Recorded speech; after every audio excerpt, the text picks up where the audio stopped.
Life can bring us down, but turn it all around.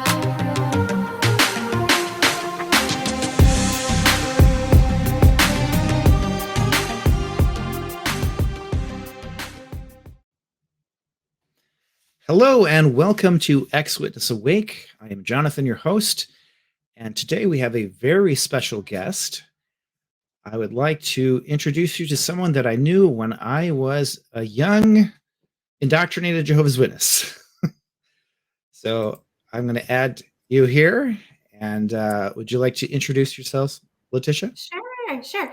It's Letitia, but I go by Leticia. Everyone, sorry. that's okay. You know what? I heard Letitia. The only time I heard that was when I was in trouble. So I decided to just go by Leticia and Letty. But yeah, I'm Leticia, and I have been out for 30 years in June. And Jonathan and I go way back. Yeah. Yes, we were in the same little teeny weeny Kingdom Hall as kids. Oh yeah. So, the presiding overseer at the time would be what they call a Kobe now. He called it the Cracker Box. Did he? I'm trying to remember. Was that the Southern guy? He had an accent. He was really funny. Ron Commands was his name. Okay. Oh yes. Okay. Yes. Yeah. And I did like him. He was nice. So he was pretty fun. He was cool. He was cool. I was good friends with his son. So. Yes. You guys were very close. I do remember that. Yeah. Back and I think you were good friends with my brother too at one time. Yeah, a little bit. Yeah. So Leticia and I were in the same hall. We grew up in the same congregation, but for whatever reason, I don't know, we just didn't talk too much. I don't know why. It's so weird. I remember it was, I think we were doing some work at the Romeoville Assembly Hall, and we chatted. We were volunteering together. Yeah. I think that's like the last conversation I can remember. Yeah, we didn't go to the same school. We went to we were at every single meeting together. But like schools have cliques, congregations have cliques. Mm-hmm. I guess you can call that. And I was dating a Jehovah's Witness boy. From a very young age. We dated for like 5 or 6 years. Okay. I don't know. I'm not going to name any names, but I'm sure you know him. I'm trying to remember who that was. No. His first name was Danny. He was older than us because I think you and I are the same age too. Yeah. Yeah, he's like 4 years older than us. So. I think I know who you're talking about. Yeah, glasses. It was 30 years ago. It was a long time ago. A lot of things are a little hazy. Yeah, exactly. I have a horrible memory. Like I just have a horrible. Plus, I was a horrible witness. Like I was just a bad witness. I wasn't great. Wasn't great, I must say. So, I guess I don't have to ask how long were you one of Jehovah's Witnesses. That's usually my first question. Born and raised. Yeah. Born and raised. Yeah. So, you were saying you weren't a very devout witness or anything like that, right? No, I lived a double life for and you know what? The day before I got baptized, and I can't believe I'm saying this, but the day before I got baptized, I had premarital sex. Oh my. Yeah, I with the witness boy I was dating. Yeah. I was very young. But yeah. That must have been an interesting experience as you were getting baptized. It was so crazy because my mom kept telling them she's not ready. Like she is not there. She's and for me, everybody else was doing, like you were doing it. That was the cool thing to do. So let me get baptized. And little did I know that thing that I did when I was 13 years old was going to affect me for the rest of my life. So you were baptized at 13, right? Yes, I was baptized at 13. Okay. And you're the same age as me? Yeah. I'm 48. When did you get baptized? I was 15. I had just turned 15. So you must have got baptized the year prior. I think I did get baptized the year prior. I'm 40. I'll be 48 this year. Shoot, I could have sworn we were baptized together. Oh, wow. That's why I didn't remember you at that particular time, because I think I would have remembered that. We were baptized together. Oh wow. Yeah, close enough. It was the same pool. Yeah, it was the same pool. We got baptized in the same pool. Yeah. So it was an assembly hall that was in, I don't know if it was in downtown Chicago. No, it was in the south side. It was like Cicero, in a really sketchy neighborhood off of 70 something. It was it wasn't a great neighborhood. Yeah, and I remember it had a big Chicago sign. It did. And it was an old theater. So that was kind of neat. So yeah, it was actually a really cool place. The cool kids would go hang out on the upper deck.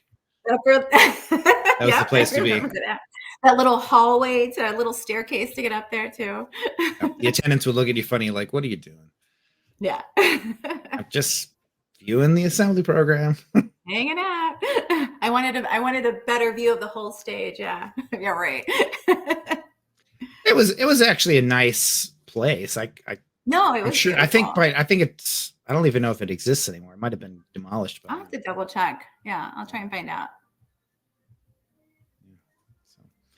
I don't miss assemblies necessarily. No, not at all. I don't miss any of it. I remember the last one I went to. This was like after my son was born. I think my son was a year old, and I was disfellowshipped because I had premarital sex and got pregnant. Me and that premarital sex, I had a lot of it. Still having it. I'm not married and I'm like living with somebody, but we've been together for 16 years. So. I don't judge. But no, I went and it was at the racetracks. Remember the racetracks? Mm-hmm. Yeah. So that was the last one I went to. I think my son was about a year old. Yeah. And or either that or it was the one my brother got baptized at. So he was little. And that was the one in Romeoville. So, and I just remember sitting there like, oh my God, I was trying to get back in, not for me, not because I had any interest of being a Jehovah's Witness again. I missed my family, as a Mexican American, my entire family, my grandmother had 7 kids and 6 of them were Jehovah's Witnesses. So all of my cousins, I was surrounded by it, it was my whole entire life. So that was a huge chunk of your family. Yeah, it was a huge chunk of my life. And the only people who weren't were an uncle and my grandfather. That was it. Everybody else was Jehovah's Witnesses. Thank God for them, by the way. But so I, being the oldest of all the grandkids, I was very I was good in school and I was good at the hall. And I put up a good front, right? Yeah, in quotes. But I missed that family unit because we did everything together. We traveled together as a whole. On Sundays we would have dinner at my grandmother's house. It was just my family was all about family as long as you were a Jehovah's Witness. As long as you're a witness, yeah. Mm-hmm. Yeah. So that's the thing about the witnesses. It's all manipulation and it's emotional blackmail. Oh, definitely. Yeah. And I got to wonder how many people, if the governing body came out, next week and said, we've decided to do away with disfellowshipping if you leave. I wonder if there'd be anybody left, to be honest. I think people would just walk away. Yeah. I think my brother, who was out for the longest time, went back in 2019, unfortunately. He and I were very close. We'd celebrate holidays together. He left probably shortly after 2000. His son was born in 2000. And it was shortly after that, no, I take it back, 2002. So, it was shortly after his son was born in 2002, my nephew, that he left. And shortly after that, his wife left, who she converted. She was raised Catholic and she converted to marry my brother. So they both left, and my nephew has not been raised a Jehovah's Witness, thank goodness. And a couple years ago, my brother decided to go back, and my sister-in-law is like, no, I missed my family. I missed having that relationship because her family is from Mexico. not Jehovah's Witnesses. They're Catholic. They're, they get together for everything, every birthday, every christening, every quinceañera. You know how Latin families are, know? So the relationship with the family there's always an event. There's always a birthday to celebrate, or baptism, or, confirmation, whatever in other religions. And she missed that, so when my brother went back, she was the one who kind of warned me, and it's like, I just want you to know. And I was just like, my heart dropped. Like, how are you out for so long and then you go back? And I think they just caught him at the wrong time. He was having, I don't know, some anxiety or issues or something. And he said a prayer to God, his higher power. And guess who shows up? I'm like, no, that was not a sign. Like, no, Jehovah did not send the brother to your door. God, it was just like unbelievable. So it was hard. It's been hard. He doesn't come and celebrate with us. He's missed out on quite a bit. And I see the tug of war with him a little bit, because I get together for everything with my family. Christmas, I celebrate everything. Birthdays, Christmas, holidays, you name it. And I see kind of like the tug of war in him. Like, we were just in Montana together, and we don't really talk about religion. He has not shunned me. He does not shun me, and my mother does not shun me. We have a different relationship, but he's very close to my kids. I'm very close to his son and his wife. So we just kind of we don't talk about it. Of course, I'm very opinionated, and I'm going to like kind of make comments and stuff, but which I should probably stop. I don't want to give him a reason to shun me, but I don't want to ever stop being Excuse me, who I am, because it took me a long time to get here. It took me a long time to get to where, you know what, I'm going to say what I have to say. My beliefs are my beliefs. If they're if you believe something different, that's fine.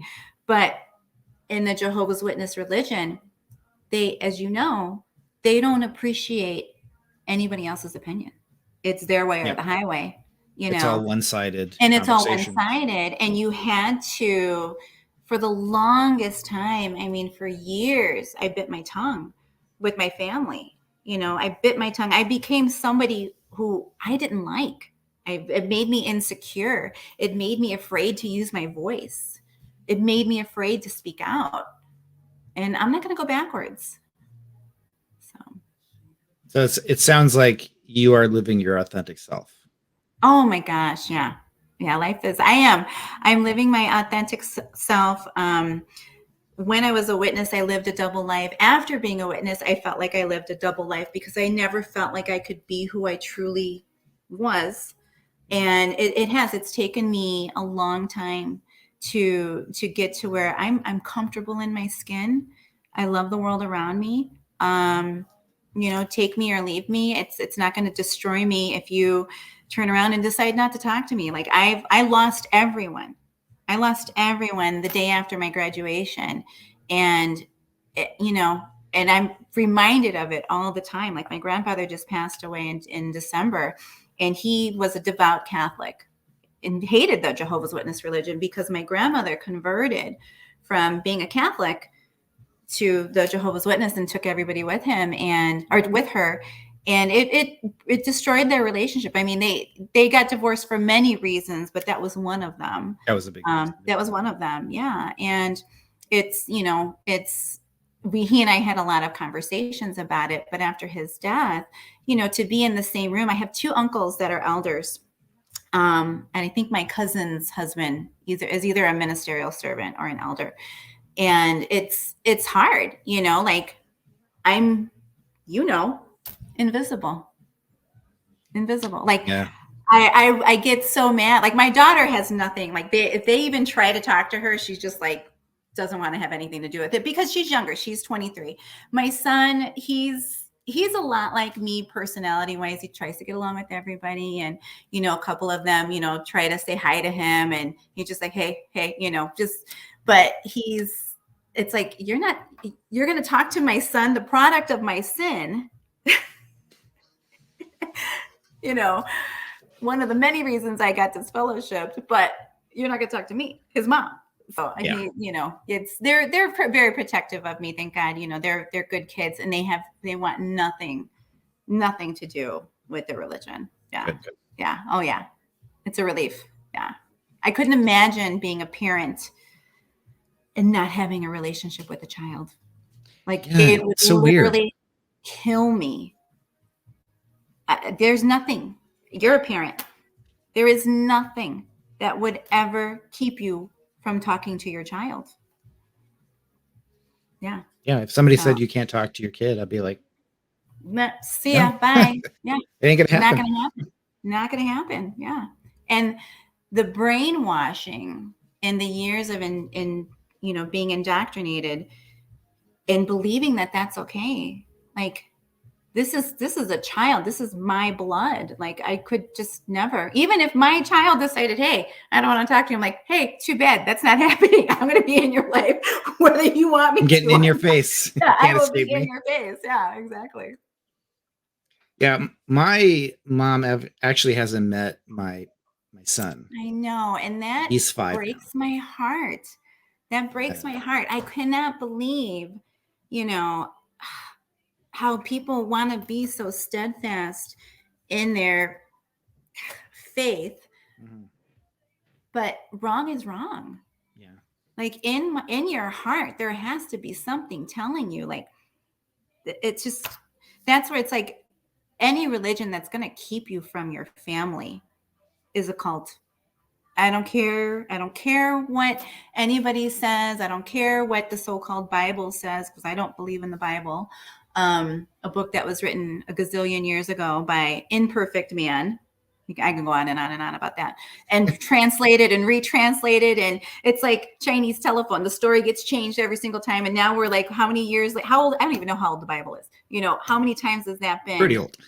Yeah, it's pretty old, right? Yeah, I figured it was pretty old. But you're not going to get the truth out of it. You're not going to get anything that applies to today out of it, other than the basic concept that God is love. You know, I don't know what your beliefs are. I know that a lot of people, after they leave the cult, they're atheist, which I can totally see and I totally respect. You know, it does seem to happen a lot. It seems to happen a lot, or agnostic. You know, I'm more leaning that direction. Like, I don't say that I'm atheist because I don't really know. Right. And to me, even if you have a little bit of faith, that's fine. I think there's a whole spectrum of belief. Oh my God. Yeah. And practicing of beliefs. And I've said it before a million times, like, as long as you're not hurting anybody, including yourself, thank you. Then that's fine. You know? Yeah, no, I agree 100%.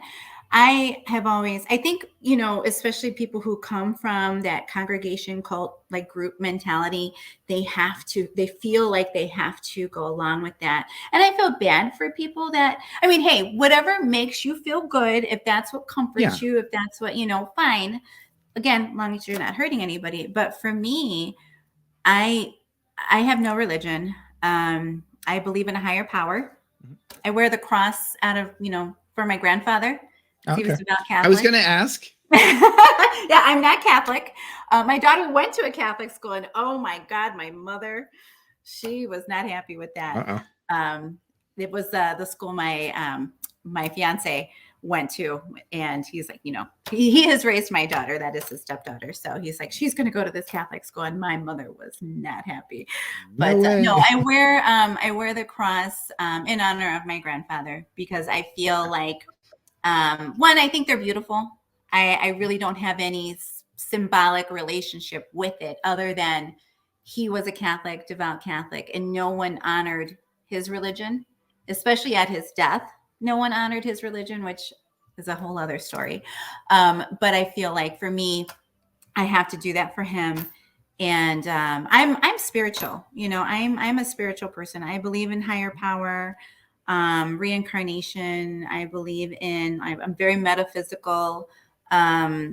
I believe that I hear from my relatives all the time. My grandmother, who was the one who became a Jehovah's Witness and shifted the whole family, changed the entire family dynamic when my mother was younger, because they all had, like, that generation, my mom's generation, they had Christmas, they had birthdays, they had church, they had Catholic school and catechism and all of that. And it was my generation of my cousins and myself. We didn't have any. I never knew a birthday. I never knew Christmas. I never knew, like you know, I don't, Yeah. You were raised in it, right? Yes. Okay. Yeah. So we didn't know anything. When my grandmother passed My first away, birthday was like in my 40s. my first birthday, I have to say, I think I was 16, but my friends snuck me out going to a study group. I was going to a study group because I was a big nerd. So I was going to a study group, and I show up and there was a cake. And of course I'm like, cake, candles. Oh my God, it's my first birthday. So yeah, it was awesome. Sorry, I didn't mean to interrupt you. I had some awesome. No, it's okay. No, I had some great worldly friends, by the way. After my grandmother passed away, I was visited by her, you know, and I've never had an experience like this.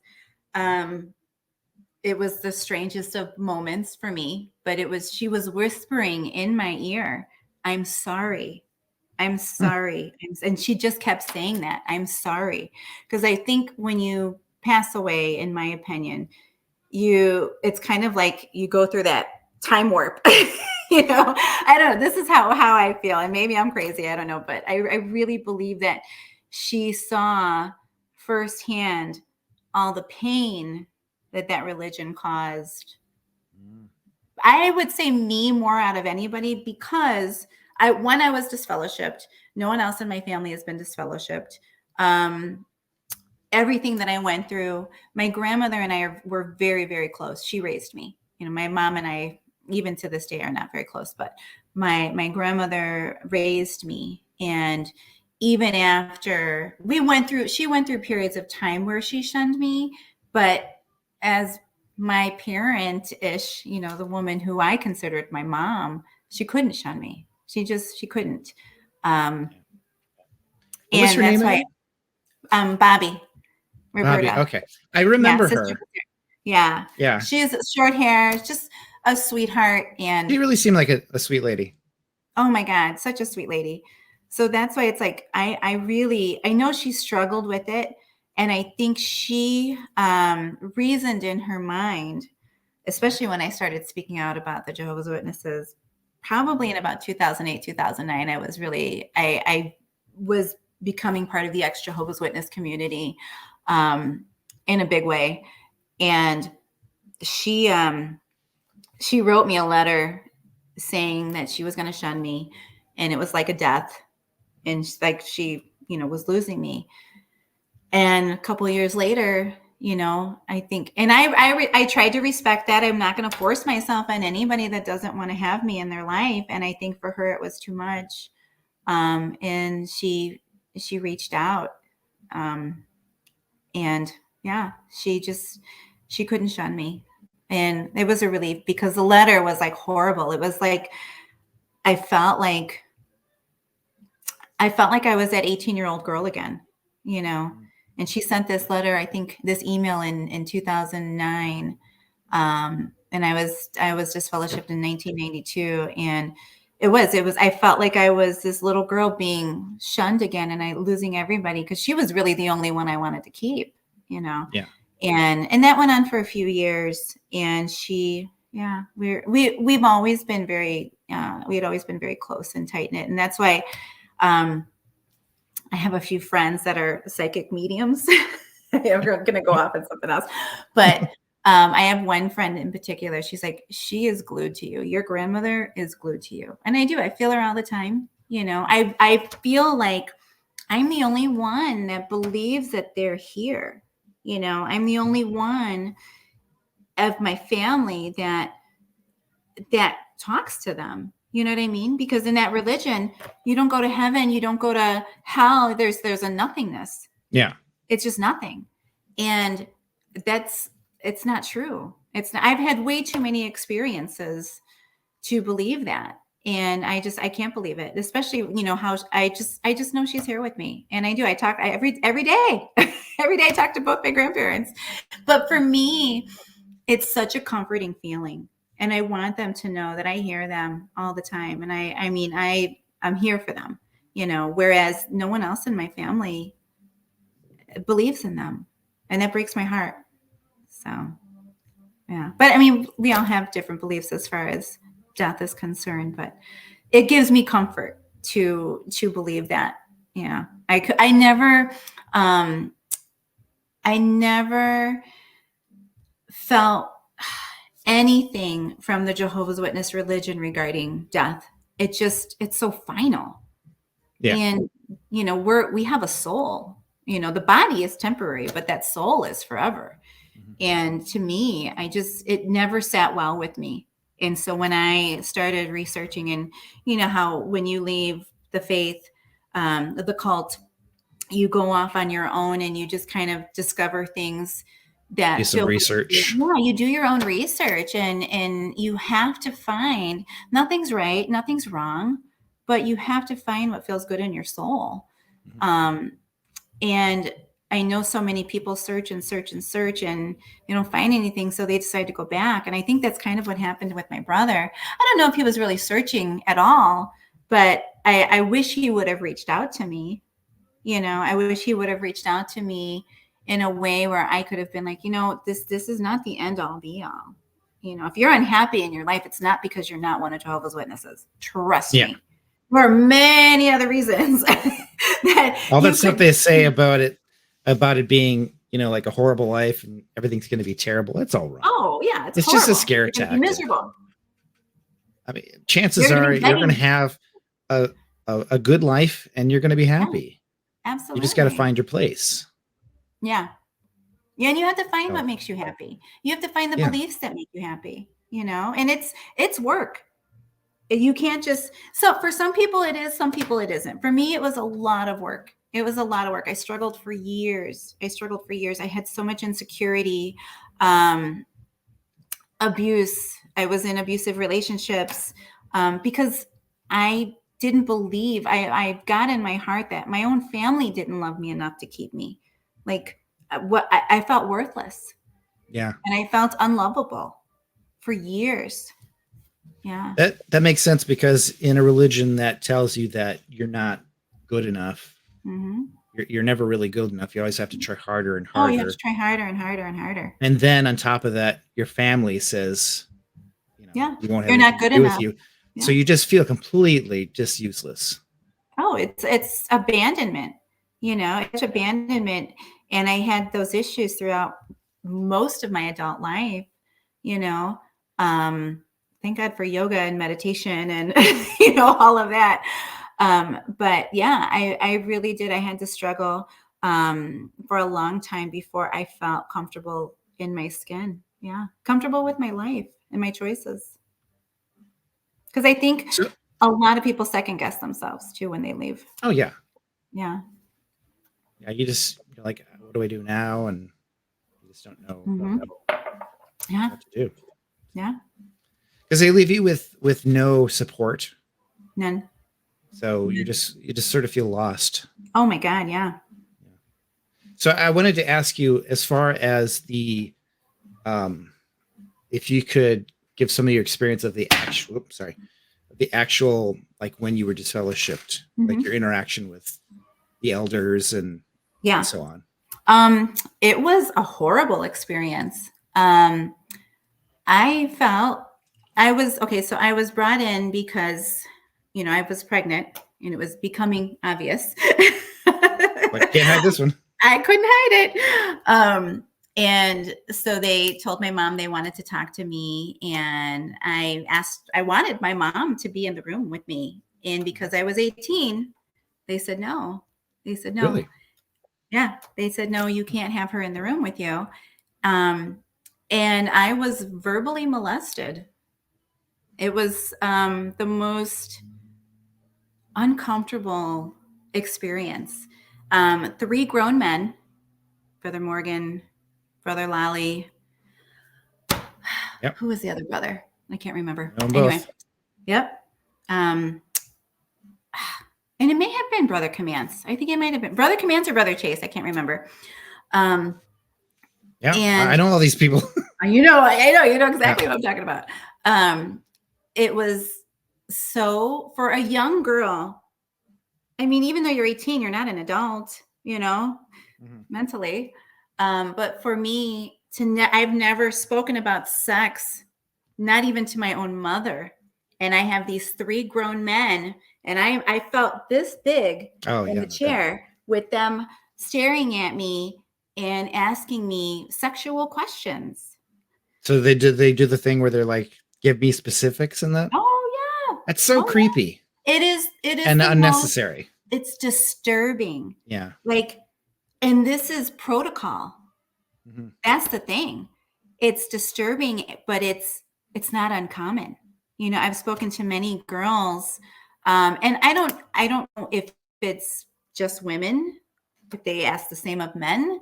I don't know, but I know a lot of my ex-Jehovah's Witness friends who were disfellowshipped. They're like, oh yeah, that's protocol. It's former elders, that are, yes, that's what we ask. And how many times you've had sex, where have you had sex? Did you enjoy yourself? I mean, like, and then even more graphic and like, what exactly? It's so gross. Like, they don't need to do that. It's so uncomfortable. Like, I have a son and a daughter. I would never, and I consider myself to be very close with them. They're both adults, but I would never ask them those types of intimate questions. If they wanted to tell me things, hey, but that's different. That's different. I'm not going to. It was disgusting to have these 3 grown men questioning me like that. And I felt dirty. Yeah. I felt dirty. And I agree with what you're saying about your kids. If you're in the situation where you go to talk to the elders and you want to tell them certain things because you want to clear your conscience, mm-hmm. or you want them to, you just feel you need to clarify some things, that's fine. That's different. That's different. That is you volunteering information. They like should not be prying into your every little thing that you did. Exactly. And I felt like it was how many times and where and the details and this and that. And I'm just like, I was like a deer in headlights, Yeah. Like, I would be mortified if someone was asking my son or my daughter these questions. That's grounds for, I mean, like, it's one, it's none of your business. 2, it is. It's none of your business. And 2, to be so graphic, it was just. And I remember telling my mom, and she was, oh no. I don't believe that. I don't believe. Well, maybe, every Kingdom Hall is different, and Brother Lolly was disfellowshipped, and I'm like, it wasn't Brother Lolly that was doing like those. And I can sense Brother Lolly was very uncomfortable with it. He was one, even after I was disfellowshipped, he would continue to talk to me every time I came to really? Yeah. He would come up to me and just say, when you coming back, we really miss you. And, he was so loving to me. So that's somebody who actually cares. He actually cared. Yeah. And he went through some trouble. He did go through some trouble. Yeah. He did go through some trouble. Did you know why he was and all that? I don't. I know he had alcohol issues. Yeah, I mean, he has passed away. He's passed on. Yes, I'm pretty sure that this is never going to be like, don't talk about me on the internet, because he's not with us anymore. He's gone. But his son had fallen asleep at the wheel and died in an accident. Oh, I did. So that's what started him down his alcoholism. Oh, and my gosh. He basically he couldn't get over it. Like, it wasn't, well, not that you really got over, but it was something he just couldn't deal. And they disfellowshipped him. Yeah, because he was really getting out of hand. I remember, okay, so this was obviously when I was an active witness and I was married at the time. And so me and my ex were at the door because we were visiting the congregation. And it was, I don't know, somebody was just really argumentative and really like hostile. And my ex was actually the one doing the presentation and stuff. Yeah. And so I was sort of looking like Brother Lolly was like at the next house. I'm kind of looking at him like, what's going on here? Like, this guy's being really irate. So he came over and he basically starts yelling at the guy. and telling him like, because he had something to do with like I don't remember what the name of. There was a seminary in the area, like Bosco or something like that. Oh yeah, St. John Bosco. Yeah, St. John Bosco. Yeah. So he was involved with that, and so he was like, "Oh, you guys are hiding like abuse of children and stuff." And now that I think about it, it's like, well, that's kind of ironic. You're probably right. Yeah. He just got he basically just started a fight with the guy. So, at that time, obviously that's not something you would really want to do at the door if you're representing a religion, just basically start a fight, start throwing insults and stuff. But that just kind of tells you where his mental state was. He was not doing well. Well, and this is what gets me. The Jehovah's Witness, they don't care about your mental state. They don't. Rather than see this brother, elder, wonderful man, which he was. I mean, I remember him my whole life. He was always so wonderful to me. Yeah, I liked him. I mean, I loved his Southern drawl. I really, he really cared for you, Mm-hmm. For the brothers or the elders in that congregation to be like, you know what, there's an issue. Let's get you some help. And this isn't you. This isn't who you really are. This isn't who you've shown us. There's something wrong here. They don't do that. They don't do that. They don't care about your mental health. Mental health issues are not addressed. They are swept under the rug. They are ignored.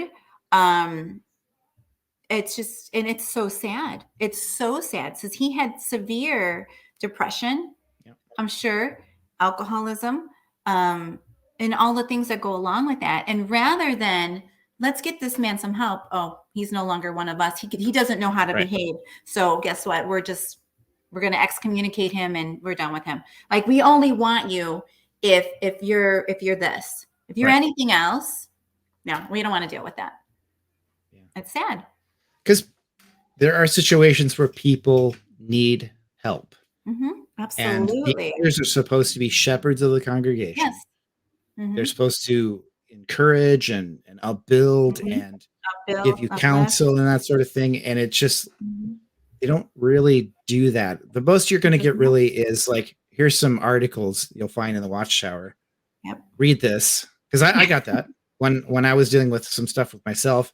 Like, here's like just like WT and then the page and what year it was. Like, here's a list of them. Forever in Paradise book. Yeah. It's not super helpful. Oh no, what was the other one? What was the other one for teens and youth? Oh, there was a special book for us. Young People Ask. Young People Ask. Yeah. Let's see what the Young People Ask has to say. Yeah. Yep. I'm not going to answer my question. Not going to help me with my mental health issues. No. Yeah. And and they don't really want you to seek help even. No, not at all. Because if you, sorry, go ahead. No, go ahead. I think I know what you're going to say. Let's see if I got it right. If you do seek the help, a light bulb might go off. Exactly. Oh, wait a second. Oh, this is normal for me to feel this way. This is the help I get. You may get some enlightenment. And oh, guess what? I have questions. Mm-hmm. They don't like questions. And they definitely don't want your therapist to tell you, maybe you're in a cult. Maybe you're in a cult. Maybe you should get out of that because Jehovah's Witnesses don't go to therapists.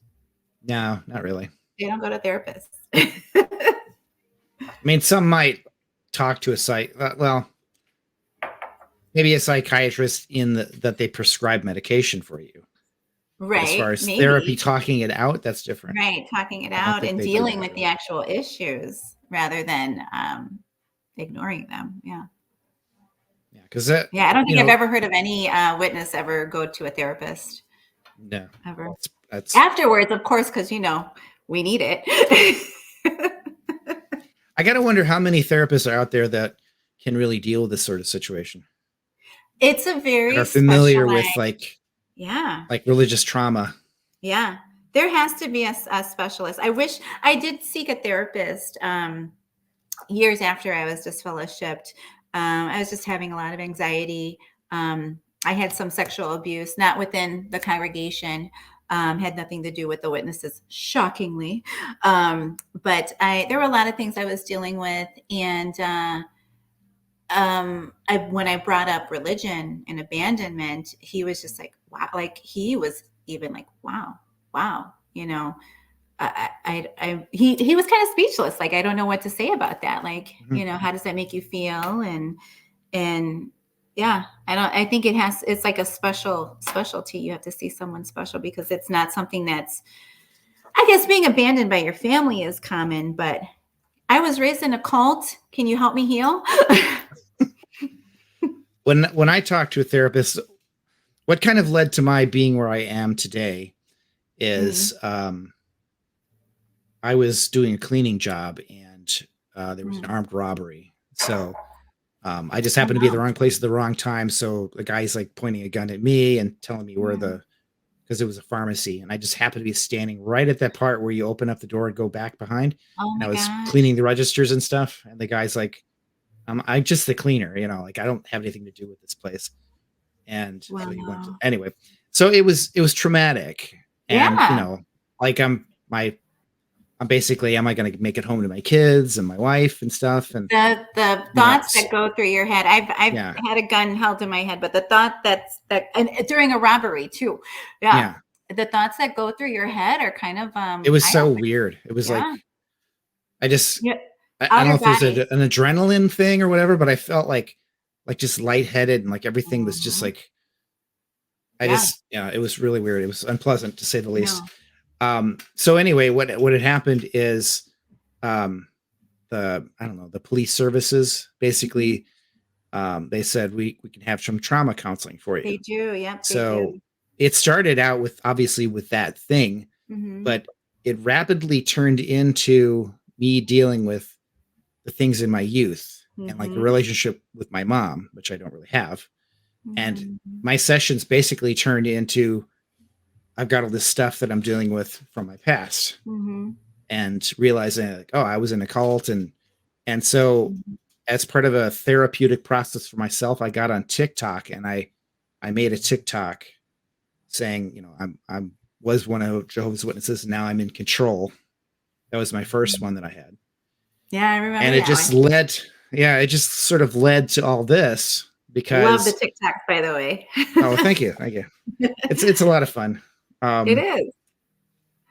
I was actually doing it pretty heavy to begin with. But for probably 6 months, I would post maybe 3 to 5 a day, and I think I had missed like one day. You know, it's a form of therapy. It is. You know what? It is. It's a form of therapy. I realize for me, you know, I'm part of so many support groups, which I'm sure you are as well, for Jehovah's Witnesses. And it is such a form, to me, it's a form of service and it's a form of therapy to help those who, because it's like when you leave the religion, you're waking up from the greatest fog, unless you've, you know, you knew for a long time and you're just searching for your way out. But no, so many people wake up in this fog, especially those who were born and raised. Yeah. You know, I feel like we had the hardest time because you know nothing else your entire life. And guess what? Now you have to go with society and the worldly people that we were all told were horrible people, and trust, and, you know, the trust issues we have, the insecurities, confidence, all of that, and to try and live this normal life in society and do the best you can when everybody is saying, oh, you're just never going to be happy. You know, you'll only be happy when you come back to Jehovah.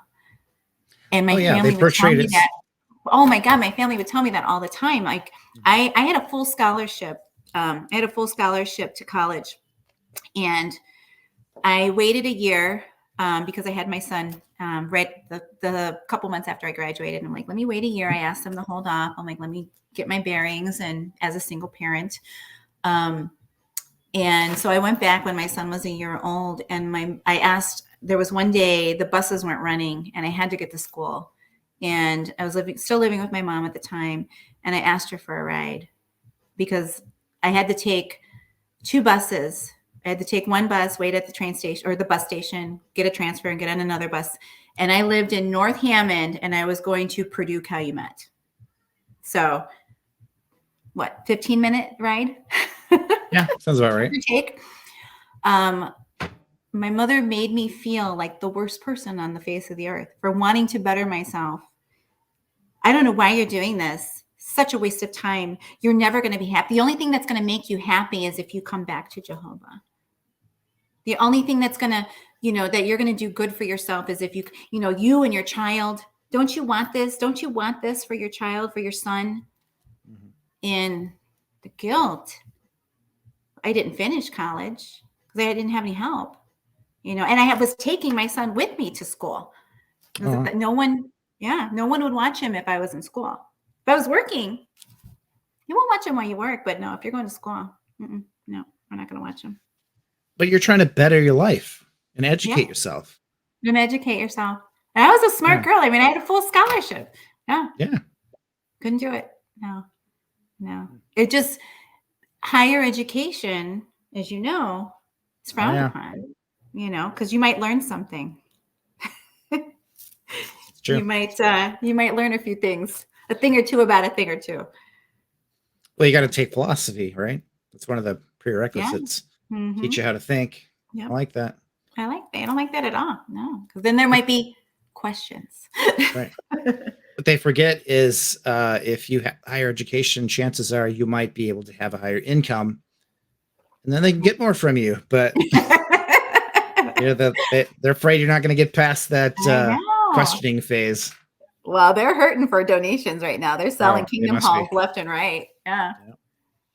So are you still active in the JW community, or just sort of on the side a little bit? Yes and no. I do wish I need to be more active. When I first started in 2009, I was very, very active, and I met a lot of really good people that I'm still really good friends with. But no, I started a business about 6 years ago, and I have been more active as of late. So I'm really trying to get back into it because I feel so many people, they just don't know. I post a lot of ex-Jehovah's Witness information, and I've had people come and thank me. Like, oh my gosh, this woman was at my door wanting me to do a Bible study, and it was interesting. And do it. And I'm so glad you told me about this, because now I want nothing to do with them. Oh, I didn't know about the child molestation and the things going on in Australia and all of the lawsuits and this and that. Thank you. I've had people come and thank me, for getting this out, because it's such a closeted organization. Mm-hmm. Like, oh, we love you. Welcome. Yeah. I love Mom. We're the greatest people on the earth. We're so welcoming. We're so loving. Yeah. And of course that feels good. It feels great. It feels amazing until it doesn't. And I think so many people go into it blindly. I know my grandmother, I have a feeling like she was struggling in her relationship. She had 7 kids. Her mother passed away when she was 7, so she didn't have that maternal role in her life. And maybe she was searching her whole life for something. And the Jehovah's Witnesses came to the door. And it felt good, And do I have great memories of the religion? Absolutely. I mean, I had fun. I had some good friends. I had, people that I really enjoyed. In fact, I can't even think of anybody who's still part of the religion that we grew up with. Maybe 1 or 2. But I kind of wonder. Yeah, most the original, like when we were, 10 to 15 or whatever. No, they're probably mostly gone. Even like the sons and daughters of elders. Most of them are far gone from the religion. Yeah, I don't remember so many, and so it's so strange to me, that more of us don't speak out. I'm really shocked, because what being in the religion is like. And maybe they didn't get this fellowship. My brother, when he first left, he faded. So it wasn't a traumatic experience for him. The family still talked to him. He just wasn't going to the Kingdom Hall. He moved from one location to a different city, a different state. And so that's the best way to do it. Yep. I'm not encouraging you just pick up and move, but for those of you who it's not for you, and you don't want to be disfellowshipped, fading is the way to go. I mean, God, I wish I could have faded. I wish it would have saved me a lot of trauma. But guess what? We can't all go out that way. That's true. You know it. And I'm really, really, really surprised knowing what we all know about the religion. It's harmful. Mm-hmm. It's very harmful. More of us, and I want to tell you all, anybody watching this, more of us should be speaking out. Absolutely. I'm guilty for doing, but I mean, yes, we have our own lives and everything, and a lot of us want to put it behind. But to me, I feel like it's a huge disservice to people, because you not speaking out is maybe your neighbor becoming a Jehovah's Witness. You not speaking out is maybe your kid doing, whatever. But you not voicing that is someone becoming a Jehovah's Witness. And I don't want that to happen. Not on my watch. I would love if no one became a Jehovah's Witness ever again. Ever again. Let that thing sink. Because it will. Eventually, it has to. I mean, the overlapping generations is... Oh, my God. What did I say? New light, old light, blue light special. It's like, come on. How many lights can you... Not only that, but how many times can you say, like my brother right now, my brother and my mom, oh, you really need a bug out bag. You really, and they're like, oh, yeah, you need a bug out bag and you need to be prepared. And we got guns. I mean, my fiance and my son, they're gun toting. They're like, okay. But it's like, they're so afraid to live their lives because it's the fear. The fear. At any moment, God can, Armageddon can happen. Any moment, be prepared. Last days of the last days of the last days. What was it, Brother Let? We are in the last of the final part of the last. Until the last day of the last days. Yeah. So I'm sorry. For you, any of you PMEs or PMOs or anybody who's in there that may have watched that, I mean, come on. Something had to have the light had to have gone off and he was going on and on and on and on. Yeah, they would have been better just to stay in the shadows, because them becoming part of the forefront of the organization, like being visible, it's like looking behind the curtain in The Wizard of Oz. Oh, it is. It is. And big time. Well, people are still afraid of change too. I'm sorry, go ahead. I was thinking too about a kind of a focus that I have now is, obviously speaking, but also being an encouragement to those who need it, and like a sense of community. Because right now I'm finding there's a lot of PMOs, the physically and mentally out. Yeah. And I think especially with the pandemic and them going to Zoom for 2 years. Oh my God. Yes. Yeah. So there's a lot of people. I'm curious to see how this is going to go in the next few days. When did they go back? Do they go back? Oh my. So, God this week. Yeah. Have you gotten your memorial invitation, by the way? I haven't, no, because I moved. Oh, they don't care. Man, well, what happened is I moved to a different city, and I wasn't talking to the elders there. My family knows better. Yeah, my mom's not going to send it because she's kind of not doing anything now. But oddly enough, a few months after we had moved to this house, some elders from the local congregation just showed up, and I'm just no. I'm not interested. If I am interested, I will come and contact you. I like to have discussion with them. When I was living in a different state, I was living in Peru, Illinois. I loved it. I was like, I never said I was disfellowshipped. I'm like, I have a friend who grew up Jehovah's Witness. I just have a few questions. And nice. Through that,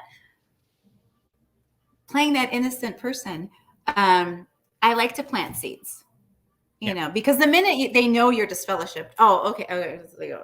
Back off. Oh, yeah. It's like, I feel like, do I have leprosy? Because I remember saying that at once in the beginning. It's almost like the Scarlet Letter. Mhm. Oh, I'm sorry, I'm disfellowshipped. I'm sorry, I'm disfellowshipped. And I'm like, that's not who I am. I don't And if need they get to wind of you being announce. an apostate, oh my goodness, Yeah. they'll run. Yeah. Oh my God, I was disfellowshipped, and then I became an apostate. Yeah. No, before I became an apostate, I was just the disfellowshipped. Poor girl, she's disfellowshipped, and that was the label I gave myself, and it's a horrible label to wear.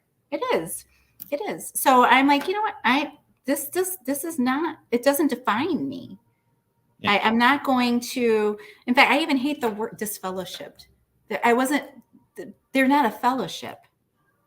They're not. If you think about the real true meaning of a fellowship, it's love. It's Mhm. having each other's back and being there for each other. They're not a fellowship. I was never part of that. No. Yeah. So I forget what I was going to say, but yeah, for me, I have to, whenever I encounter Jehovah's Witnesses. I remember there was an older sister that came to the house, and a friend of mine, through the ex-Jehovah's Witness community, she had been raped. And her rapist was still a Jehovah's Witness. And when they wanted to go to the police about it, and she was very adamant, she's like, I have to. She was the one who was disfellowshipped. How horrible is Ridiculous. that? How horrible is that? And so I'm relaying this story to this older sister, and she's just like, oh my gosh. And that's during the time that the Australian situation Royal was. I'm Commission. like, yeah. And I'm like, just look it up. I'm like, I've been reading a lot about this, and this was my friend, and this is what I'm like, you know what, I would really look into this if I were you. Oh, I'm going to ask the brothers. She never came back. She never came back. They probably told them. They probably told her, "Don't go back there." Yeah, don't go back to that girl. She's crazy. She doesn't know what she's talking about. Oh wow. So, I want to I like to ask a question to everyone. So, if you could go back and give some advice to your younger self, what would you say? Oh gosh. Sorry, I didn't prepare you with that one. So. Yeah, no, I would tell that girl. Oh my God, that poor girl. I'm gonna start crying. Don't give up. It gets better. You're gonna find family outside of your family. You're gonna find people that are gonna love you. I'm sorry, I didn't think I was. I didn't mean to upset you. No. You're gonna find family. You're gonna find people who love you and really love you. You're gonna find people that are gonna have your back no matter what. And you're gonna find those people in the most unlikely places, like those worldly people. Don't believe what they say about those worldly people. But it gets better. It gets better. And there is gonna come a day where you can be exactly who you want to be. And it doesn't matter what anybody says. So just believe it, and it's going to happen. That's what I would say to that girl, because I wasted a lot of time not feeling worthy. And I would tell her, you are worthy. And you are. Yeah. You definitely are. Yeah. Like I don't know your family per se, like your immediate family, I'm saying. Yeah. But from what I can see, from what you posted, like you're happy. You have a good life. You have a good partner. You got good kids. Yeah. You got a business. Yeah. You are your authentic self. Yeah. And I'm sure you have a lot of good friends that care about you. I do. And they're not fake like the ones used to be. Yeah. Yeah. No, I have friends that have really truly saved me. I mean, during that whole time when, so the night I was disfellowshipped, I was 7 months pregnant with my son. And we had the Bible study in our basement. Remember when they used to do that? We had the Bible study in our basement in North Hammond on Tuesday nights. And it was a Monday night I got disfellowshipped. And we lived next to some trains. So on our block was the South Shore train station. The tracks would run right through. And I was sitting on my bed. And I remember walking out of that backroom counseling, knowing I was disfellowshipped. And my grandmother was waiting in the car for me because I had went to the meeting with her that night. It was a Monday night meeting for some reason. And I just remember crying. My little cousin Dana was with me. My aunt was in the front seat. My mom couldn't come for some reason, but my grandmother was in the front seat. And I just remember crying and saying, I love you guys. I love you guys. I love you guys. I love you guys. I'm sorry, because I felt like this was the last time I was going to talk to them, you know? And I went home and I sat on my bed and I kept hearing the trains. And I said, you know what? I'm just going to walk out my door. The pain was so much, knowing that I wasn't going to have my family behind me during this most difficult time in my life, that I'm just going to lay on the tracks. I'm just going to lay on the tracks and end it all, because this pain is so much and I can't handle it. I'm going to lay on the tracks and I'm going to end it all, because I can't be who they want me to be. I don't want to be part of this religion, but I don't want to lose my family. And I have this child growing inside of me, and the turmoil of all of it. And as I'm putting my shoes on to walk out the door, he just starts kicking and kicking, like, you're not doing this. We're going to make it, you know? And so he was the first one that saved my life. Yeah. He's the first one who saved my life. Thanks to your son. Oh my gosh. Yeah. He definitely gave me a reason to live, because I was ready. I had no will to live. And I knew that I had another life to think of besides mine. Because if it would have been just me, I'm sure I would have did it. I'm sure I would have. Yeah. But I had another life to think of.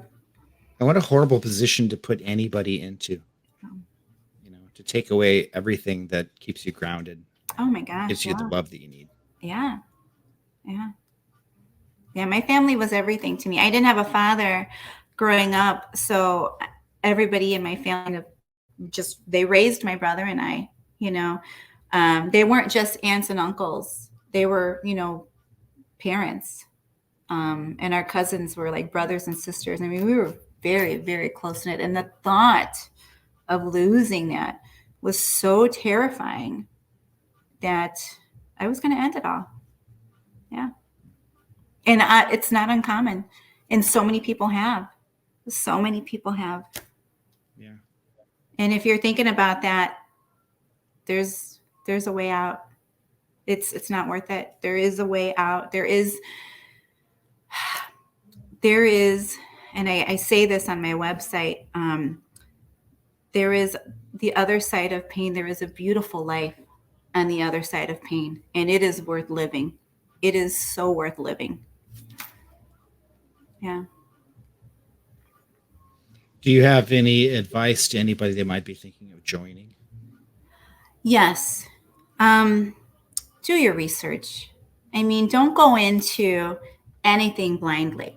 Like, okay, if you have to have a surgery, you're going to research it. If you're going to make a life-changing decision, you need to research it. If you're going to invest in a company, if you're going to invest in this, you're going to research it. Right. Ask questions,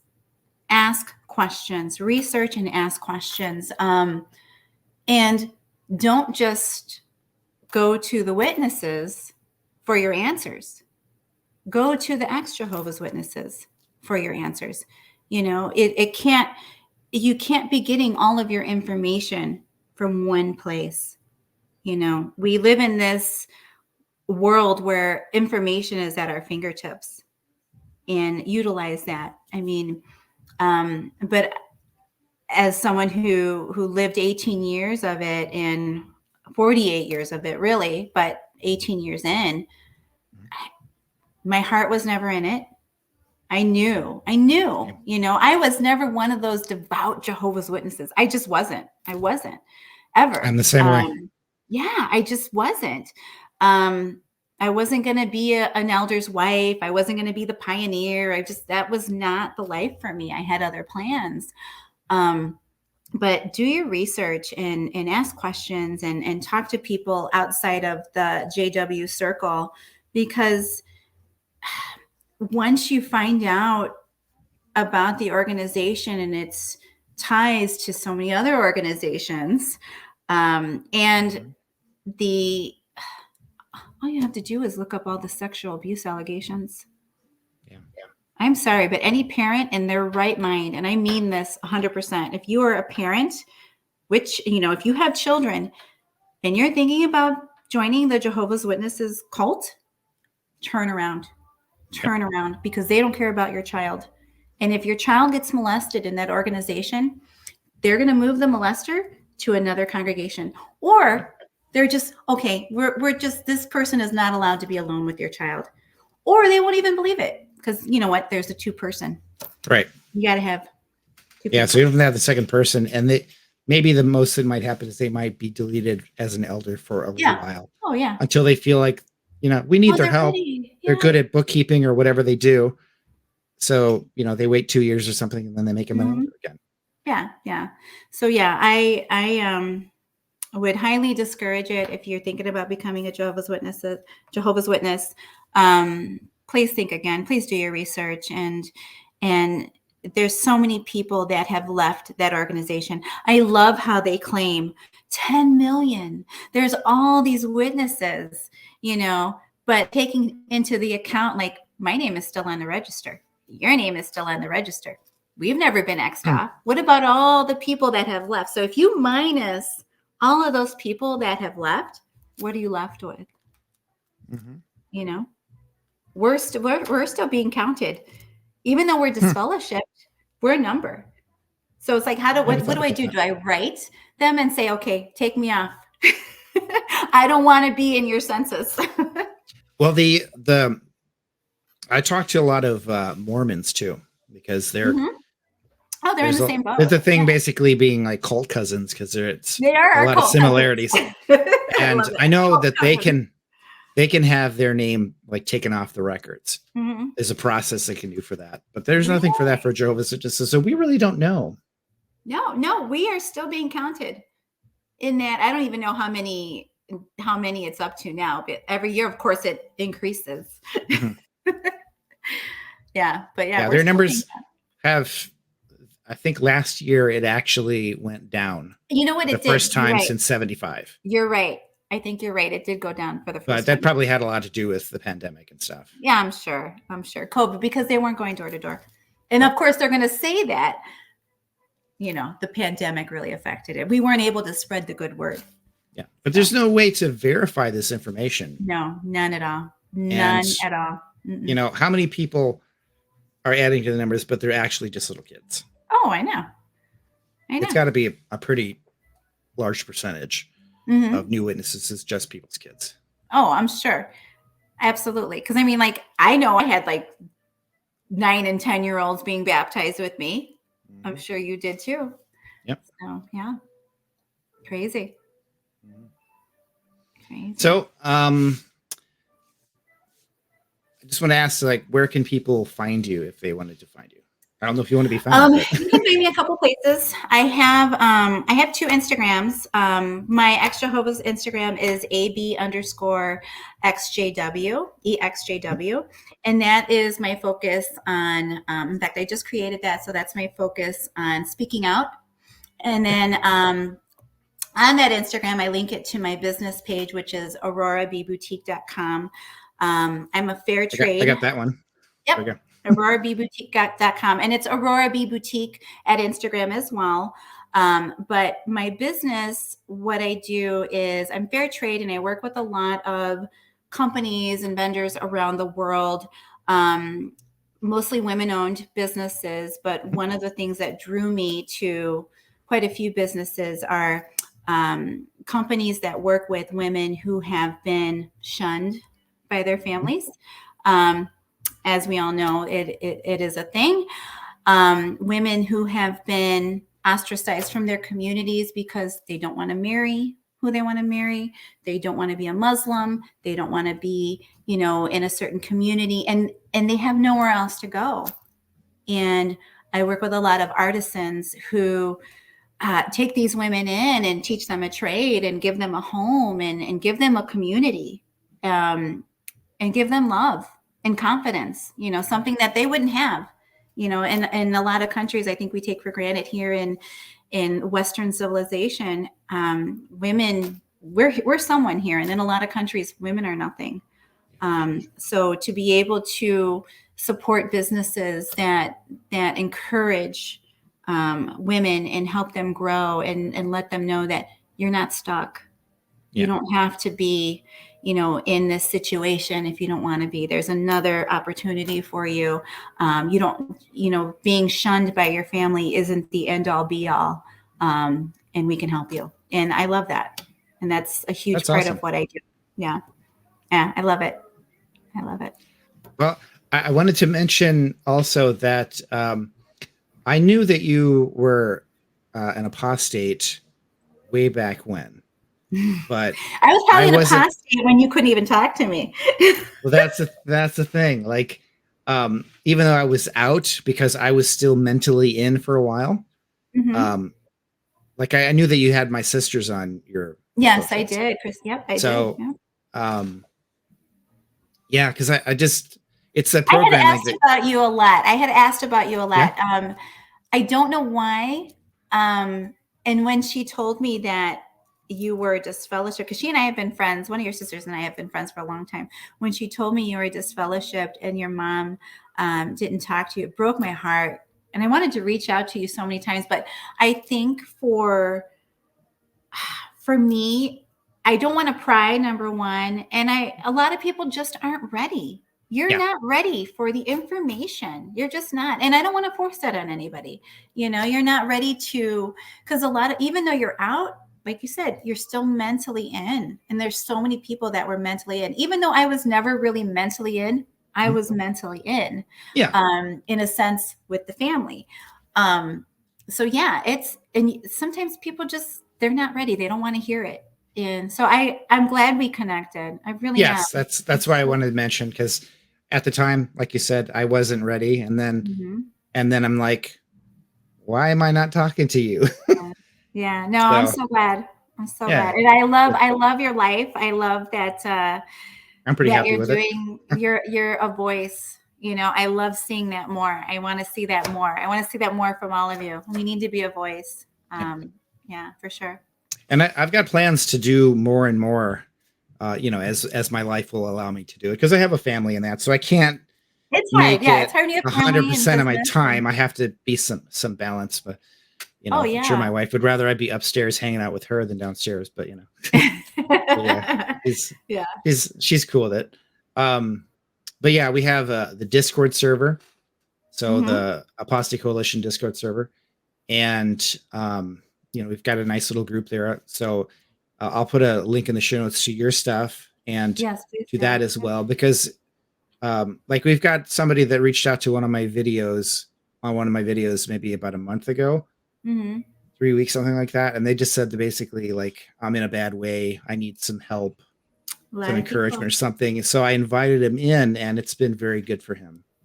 There's another group that I would kind of want to give a shout out. It's called Empowered ex-Jehovah's Witnesses. Okay. It takes and I can even link it in the comments or whatever, but it takes Rodney, I forget his last name. He was the one who started this, and he's a motivational speaker. Okay. And I love this group because it's the good side. It is. It is the good side. And then he also has another group. It's emergency response. So we've had people, and this is another reason I love what I do, because I get to donate to these things, and it's awesome, and I love it. But we have a group, it's called Emergency Response. And when someone is in trouble, like a teen is kicked out and they have nothing, like nothing. They left their parents' house. Their parents have kicked them out because they're no longer Jehovah's Witnesses. There's an emergency response team that comes together, and we collect money, we collect items, we help this person. There was one, we had a virtual baby shower because they had nothing. This couple had absolutely nothing. And so we registered them, and everybody donated and sent items. And to me, that's what it's all about, because Jehovah's Witnesses, they're not willing to help other people. They barely help them. They won't help, like I remember witnesses in the congregation that had maybe been struggling with things, and no one's going to help them in the congregation. It's very few and far between. It does happen sometimes. It happens but sometimes. Like you say, it's very few. It's very scarce. Like what's going on in Ukraine, like, oh, our poor brothers and sisters out there. There wasn't a group effort to collect money and help them, or speaking of that, please. Speaking of that, yes. So I would have liked to have already gotten this started, but I'm trying to gather enough people who are interested in doing it. So I want to have a good size live that different apostates can come on and we can just talk and do whatever, basically entertain, if you will, and just have a means for people to donate to help people in the Ukraine, because we as Jehovah's Witnesses were taught, well, we'll let God take care of that stuff. Yeah. Because pretty much, they're basically doomed anyway. So why should we help them? But that's not right. People are in need. People are hurting. They're hurting. Yeah. So I'm hoping, fingers crossed, that I can have this all put together in the next couple of weeks. Well, I'm in. So. All right. Awesome. I'm glad. So I'll add you to the list, and I think I actually already did. So yeah. Well, I'll check. No, I love that. And then we'll try and help some people, because that's what we need to do. That's what we need to do. And I think helping other people, for me personally, helps me heal. Yes. Like knowing that, you're struggling, and there is a way. I mean, there are people that you can talk to. All you have to do is reach out. All you have to do is say something. And that's what I love about social media. I mean, social media is a lot of things, but it's a lot of good things. And I think a lot of people have woken up during this whole process of social media, during this whole process of COVID. And you're not alone. You are not alone, ever, ever, ever. Please don't ever think you are alone. There are people out there. There are people like Jonathan. There are people like me. If you want empowered witnesses, if you want the Apostate Coalition, there are people that will be there to grab you off the ledge. Yes. If you need it. Yeah. Absolutely. So this has been awesome. Thank you so much. I've been wanting to do this for a while. I'm glad we got it together. I know. We've been trying to connect for a while. Yeah. So thank you. I appreciate. I just want to say, I'm going to do I'll put your site on there one more time. There you go. Also, please like, share, and subscribe. And thank you for watching. Thank you so much, Jonathan. Take care. Very welcome. Have a great night, and say hello to your family, and I'll talk to you soon. Take care. Okay. Bye-bye. What if this was your destiny? All that pain just so you could see everything you need is inside you. Everything that you need is inside you.